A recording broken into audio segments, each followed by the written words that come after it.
જયરાજ આહિરની ધરપકડ પહેલા લાલગુમ કોળી સમાજનો રોષ ધરપકડ બાદ હવે ઘટતો જોવા મળી રહ્યો છે। આગેવાનો પોલીસ અને સરકારનો આભાર માનવા લાગ્યા છે અને જાણે જંગ જીત્યા હોય એવું સમજવા લાગ્યા છે, પણ ખરેખર તો કોળી સમાજ સાથે નવનીત બાલદિયા મામલે છેતરપિંડી થઈ છે તેવું કહેવું વધારે યોગ્ય છે, કારણ કે જેલમાં જયરાજ ગયો છે તેનો બચાવ કરવાવાળા પોલીસવાળા હજુ બહાર જલસાથી ફરી રહ્યા છે અને ભીંસના કારણે જયરાજ આહિરની ધરપકડ કરી પોતે છટકી રહ્યા છે।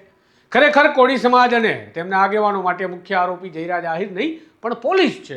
આ એ જ પોલીસ છે જેણે જયરાજ આહિરને બચાવવા માટે થયા એટલા હવાતિયા માર્યા અને કોળી સમાજને થાય એટલો ગુમરાહ કરી મનાવવાનો પ્રયાસ કર્યો હતો, અને એ જ પોલીસે કોળી સમાજને ગાંધીનગર સુધી લાંબા થવા અને 20 દિવસ સુધી રજળપાટ કરવા માટે મજબૂર કર્યો હતો। વિગતે ચર્ચા કરીએ નવનીત બાલદિયા મામલે પોલીસે કુલડીમાં કેવો ગોળ ભાંગ્યો તેના વિશે। નમસ્કાર, હું છું તુષાર વસિયા, આપ જોઈ રહ્યા છો સ્વમાન। બગદાણામાં 29 ડિસેમ્બરના રોજ નવનીત બાલદિયા નામના કોળી સમાજના આગેવાન પર જીવલેણ હુમલો થયો। તેની પાછળ પહેલાથી જ નવનીત બાલદિયા પોલીસને કહી રહ્યા હતા કે માયાભાઈ આહિરના દીકરા જયરાજ આહિરનો હાથ છે, પરંતુ ભેદી રીતે માયાભાઈનો તળાજા યુવા ભાજપનો દીકરો જાણે ભગવાન હોય તેમ પોલીસ તેનો બચાવ કરી રહી હતી, ત્યાં સુધી કે પ્રેસ કોન્ફરન્સ કરી જયરાજ આહિરને ક્લીન ચીટ આપી દેવામાં પણ રીમાબા ઝાલાને શરમ ના આવી।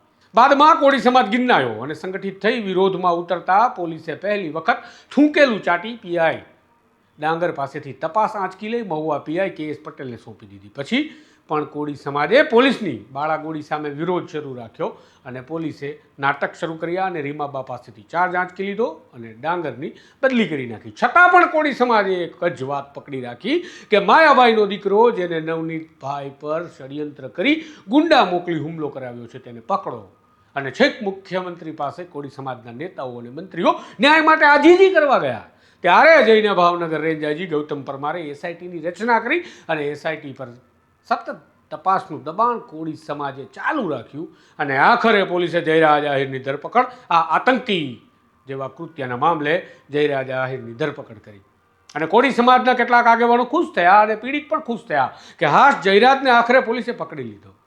પરંતુ નહીં, આ વાત આટલેથી ન અટકે।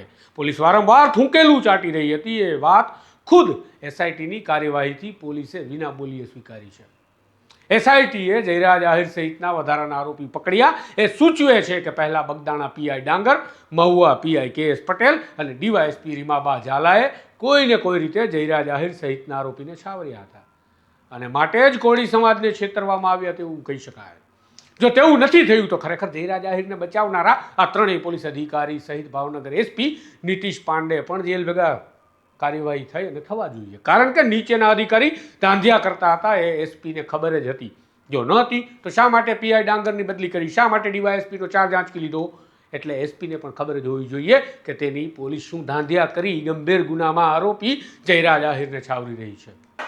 માટે જેટલા નીચેના અધિકારી વાંકમાં છે એટલા જિલ્લા પોલીસ વડા પણ વાંકમાં છે તેવું કહી શકાય, અને માટે જ હવે પોલીસે કરવું પડે એ કે ગંભીર ગુનાના આરોપીને બચાવનાર તમામ પોલીસ અધિકારીને પણ જયરાજ આહિરના આ જ કેસમાં આરોપી બનાવી જેલ ભેગા કરવા જોઈએ અને તેમની સામે બીએનએસની કલમ 61(2) ગુનાહિત કાવતરાની કલમ છે, બીએનએસની કલમ 255 જે જાહેર સેવકને દંડ આપવાની કલમ છે, બીએનએસની કલમ 256 જે જાહેર સેવક દ્વારા કોઈ વ્યક્તિને સજામાંથી કે સંપત્તિ જપ્તીમાંથી બચાવવા બદ ઇરાદે ખોટા રેકર્ડ કે દસ્તાવેજ બનાવવા માટે દંડ આપવાની કલમ છે, બીએનએસની કલમ 257 જે ન્યાયિક ખોટા અહેવાલ મૂકવાની સજા આપવાની કલમ છે, બીએનએસની કલમ 259 જે સરકારી કર્મચારીને જાણી જોઈને આરોપીને બચાવવા માટે મદદ કરવાની સજા આપવાની કલમ છે। આ બધી કલમો લગાડી આ તમામ જવાબદાર પોલીસ અધિકારીને જેલ ભેગા કરવા જોઈએ, પરંતુ અહીંયા શું ચાલી રહ્યું છે? રેન્જ આઈજી તપાસનું નાટક કરી લોકોને મૂર્ખ બનાવી રહ્યા છે।